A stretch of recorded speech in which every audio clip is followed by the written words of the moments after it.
So hello guys, हाम्रो कम्पनीबाट छुट्टी हुन बित्तिकै यो 3 इडियट पारामा हामी 3जना एउटा स्कुटीमा र 2जना अर्को एउटा बाइकमा म यो पनि देखाउने छु तपाईँहरूलाई। सो हामी लाग्यौँ वीरगन्जतर्फ, त्यो पनि किन, एउटा साथीको ईदको लागि सपिङ गराइदिन। सो अगाडि हेर्दै जानु कस्तो रमाइलो हुन्छ। जाँदै गर्दा ठ्याक्कै साथीहरू हामीनिर आइपुग्यो र ओभरटेक गर्दै हो हाम्रो नि भिडियो बनाऊ ब्लग बनाऊ भन्दै एकदम रमाइलो गर्दै चिलमा एकदम हेर्न सक्नुहुन्छ यहाँ। सो त्यसपछि हामी पुग्यौँ घन्टाघर, वीरगन्जको सबभन्दा फेमस ठाउँ घन्टाघर। घन्टाघर क्रस हुँदै हामी जान थाल्यो जहाँ मेरो साथीको लागि कपडा किन्नु थियो, किनकि उसलाई प्यान्ट सर्ट र एउटा कुर्ताको कपडा लिनु थियो। सो हामी यहाँबाट क्रस हुँदै पुग्यौँ डेस्टिनेसनमा जहाँ हामीलाई कपडा लिनु थियो। सो यहाँ धेरै भिडभाड थियो, त्यसैले राम्रोसँग भिडियो आउन सकेन। सो सबैजनाले देख्न सक्नुहुन्छ बाइक पार्किङ गरेर हामी 5जना साथी अब हिँड्यौँ कपडा किन्न। यहाँ भने प्यान्ट सर्ट र कोटहरूको कपडा कुर्ताहरूको कपडा राम्रो पाइन्छ। यसलाई भन्छ फेमस ठाउँ पम बिल्डिङ। सो साथीलाई तल मन नपरेर हामी हिँड्यौँ माथि, साथीले भन्यो माथि जाउँ भनेर हामी हिँड्यौँ माथि जाँदाखेरि एउटा राम्रो कपडा पसल देख्यौँ। त्यो कपडा पसल देख्दाखेरि त राम्रै थियो, ठिकठाकै थियो। त्यसपछि हामी गएर कपडा पसलमा पस्यौँ। कपडा पसलमा पस्दाखेरि अङ्कललाई एकछिन कुराकानी गर्दै अब साथीले फोटो खिच भन्दै थियो, तर अब छिरौँ पछि किरुला, पहिला कपडा सपडा किनौँ भनेर हामी बस्यौँ तपक्क लाएर। सुरुमा कुर्ताको कपडा हेर्न थाल्यौँ र किनकि सुरुमा कुर्ताको कपडा लिनु थियो, 1-2वटा कलर हेऱ्यौँ र साथीलाई यो मन पर्छ कि पर्दैन मैले यसरी साडी जस्तो लाएर पनि हेऱ्यो र राम्रो देखिरहेछ भनेर भन्यो। तर सबजना हाँस्यो, साथीलाई बिचरा लाज लागिरहेको थियो कि क्या हो, तर हेर्नु त पर्यो नि कुन राम्रो हो नराम्रो हो। दाइले पनि राम्रोसँग हेर्नुभयो, कलरहरू हेर्नुभयो, अब कपडा कुन राम्रो लाग्छ राम्रो लाग्दैन सबै हामीले ट्राई गऱ्यौँ। तर लास्टमा गएर सिलेक्सन भनेको त्यो रेड कलरको भयो। रेड कलरको सिलेक्सन हुँदा त्यसपछि हामीले अलिकति अङ्कलसँग बार्गेनिङ गऱ्यौँ हैन। बार्गेनिङ गर्दै जाँदाखेरि अङ्कललाई फकाएर जसोससो यो काट्न लगायौँ। त्यसपछि काम सक्यो हाम्रो कुर्ताको। एकछिन गफ गर्दाखेरि तबसम्म अङ्कलले यो कपडा कुर्ताको काटिदिनु भयो। त्यसपछि पालो आयो सर्टको कपडा हेर्दै जाँदाखेरि उसले पहिल्यैबाट कलर चुज गरेर आएको थियो। तर पनि 2-3टा ड्रेस हामीले हेऱ्यौँ सर्टको, यता ब्यानर पनि लाएर हेऱ्यौँ कुन राम्रो देख्छ राम्रो देख्दैन। यस्तै गर्दाखेरि सबै कपडाहरूमा सर्टको कपडाहरू मन नपर्ने, यताउति गर्दै हामीलाई फाइनल्ली एकदम धेरै टाइम लाग्यो, तर कलर यो मन परेर यो काट्न लगायौँ। त्यसपछि हामीले हेऱ्यौँ प्यान्टको कपडा। सो प्यान्टको कपडा धेरै थरीको हेऱ्यौँ, धेरै कलर हेऱ्यौँ। एउटा मन नपर्ने, एउटा साथीलाई नसुहाउने, उसलाई चाहिएको थियो अर्कै कलर। हामीले धेरै कलर चुज गर्दा पनि साथीको फेसमा एउटा नसुहाउने, अब के गर्ने। त्यसपछि हामी धेरै कलर हेर्दै पनि त्यहाँबाट हामीलाई एउटा मन परेन, डिसाइड गऱ्यौँ त्यहाँबाट निस्क्यौँ भनेर। त्यहाँबाट निस्क्यौँ, हामी साथी खुसी नै थियो, उसको अनुसार उसलाई कुर्ता र सर्टको कपडा दामी पाएको थियो उसले खोजेको जस्तै। त्यसपछि हामी बाहिरतिर लाग्यौँ। बाहिर पुग्दा उसलाई एउटा पसल देख्यो र प्यान्टको कपडाहरू देख्यो, त्यसमा हामी छिर्यौँ।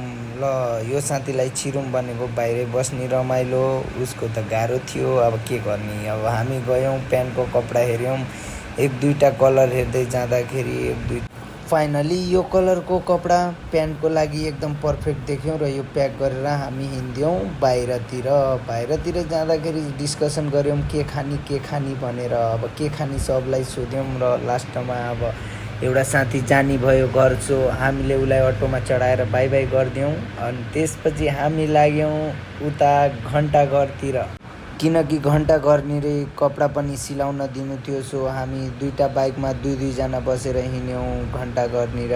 घन्टाघर जानको लागि हामी छिर्यौँ गल्लीको बाटो, दिमाग खराब एकदम। सो किनभने वीरगन्जमा रुल छ वान वेबाट जान मिल्दैन। सो हामी गल्लीको बाटो हुँदै गीत गाउँदै रमाइलो गर्दै अब के गर्ने, अब यसै हो भनेर अब गल्लीको बाटो छिर्यौँ, तर दिमाग पनि खराब भइरहेको थियो। सो हामी छिर्दै जाँदाखेरि ठ्याक्कै निस्किनेवाला थियो घडियारवा पोखरा, त्यो पनि तपाईँलाई देखाउने छु। हामी घडियारवा पोखरानिर निस्क्यौँ र घडियारवा पोखरामा झिलिमिली एकदम बल्दै थियो। यो एउटा फेमस ठाउँ पनि हो र एउटा मस्त झिलिमिली मन्दिर, रातिको बेला यस्तो देख्छ, यसलाई सीता मन्दिर भनिन्छ।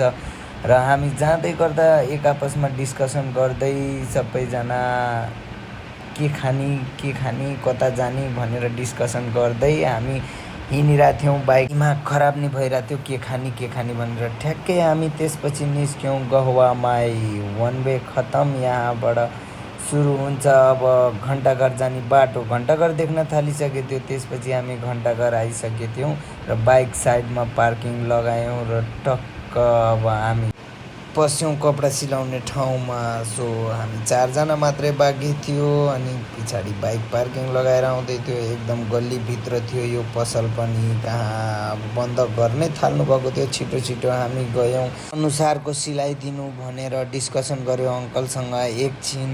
त्यसपछि डिस्कसन सकिसकेपछि उसको नापसाप गऱ्यो, एकदम कपडाको ड्रेसको एकदम चिटिक्क देख्नु पऱ्यो। ईदमा मेरो साथी होइन, एकदम हिरो। त्यसपछि हामी त्यहाँबाट निस्केर अब के खाने भनेर अब डिस्कसन गर्दै क्युट पप्पीलाई पनि देख्यौँ। त्यसपछि थोरै बेरको हाम्रो डिस्कसनले फिक्स भयो कि अब हामी जाने के त अन्डा खान। घन्टाघरको यस्तो सिन देखेर हामी हिँड्यौँ भिडियो बनाउन।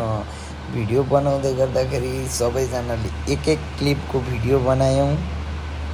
त्यसपछि हिँड्यौँ हामी अन्डा खान।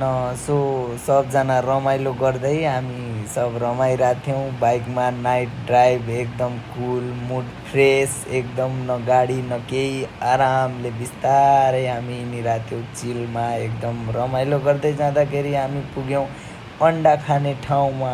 सो हामीले यहाँ आएर धेरै भिडभाड नै रहेछ, त्यहाँ रोकेर अब अन्डावाला दाइलाई भन्यौँ ल हाफ बोइल अन्डा कोच सोच यहाँ पाइरहेको थियो। सो सब खुसी नै थियो अन्डा देखेर। सो यो तरिकाले दाइले अन्डा पकाउँदो रहेछ। सो हामीले पनि 4वटा अर्डर गऱ्यौँ होइन, सबले पानी सानी खायो। 4वटा बनाउने तरिका पनि खत्रै रहेछ दाइको, हेर्न सक्नुहुन्छ। एउटै थालमा एउटै ताउकीमा पुरै 4वटा अम्लेट। वाउ कोच, सबजना खुसी थियो, हामी पनि खुसी थियो एकदम। कस्तो लाग्छ होला, किनकि यो मेरो फर्स्ट टाइम थियो यस्तो हेर्नुहोस् न, यस्तो पायो। त्यसपछि सबले खान सुरु गऱ्यौँ एउटा ड्याङ्गै लाएर सबले एक बाइट हान्यौँ। एकदम मिठो लाग्यो अन्डा त मलाई पनि साथीहरूलाई पनि एकदम उता हतारमा नुन खुर्सानी लिएर एकदम के भन्नु, अब मेरो नि मिठै थियो एकदम। यहाँ हेर्न सक्नुहुन्छ तपाईँले, ऊ त एकदम हतारमा खाँदै, बापरे। हाफ बोइल अन्डा थियो, मिठै थियो। सबले 4 5 खायो। घरबाट कल नि आइरहेको थियो। त्यसपछि हामी छिटो खाएर हिँड्यौँ अब घरतिर। अब उनीहरूको घर भन्ने उता हो अनि मेरो म एक्लै जानुपर्ने। सो मलाई अलि झ्याउ हुन्छ भनेर छिटो हामी लाग्यौँ घरको बाटोतिर। सो एकदम आँखामा धुलो पसेर कस्तो लागिरहेको थियो, उनीहरू पनि एकदम सुस्त खाएर भइसकेको थियो। सो हामी जाँदै गर्दा एउटा बिहेको जन्ती पनि हेऱ्यौँ र जन्तीमा धेरै रमाइलो नि भइरहेको थियो। सो यहाँ हेर्न सक्नुहुन्छ, हामीले यो शिवजीको मन्दिरको भिडियो लियौँ। हामी पुग्यौँ गण्डक चोकमा। सो नाइटमा यस्तो रहेछ गण्डक चोकमा। सो साथीहरू पनि अब यहीँ गण्डक चोकको हो, उनीहरू उता जानुपर्ने, म यता सिधै जानुपर्ने। साथीसँग चाबी लिए स्कुटीको, साथीले नि राम्रोसँग जा बिस्तारै जा भन्यो, बाई बाई गरी। अब त्यसपछि हिँडिदिएँ म स्कुटी स्टार्ट गरेर एक्लै बोरिङ फिल गर्दै घरतिर लागेँ।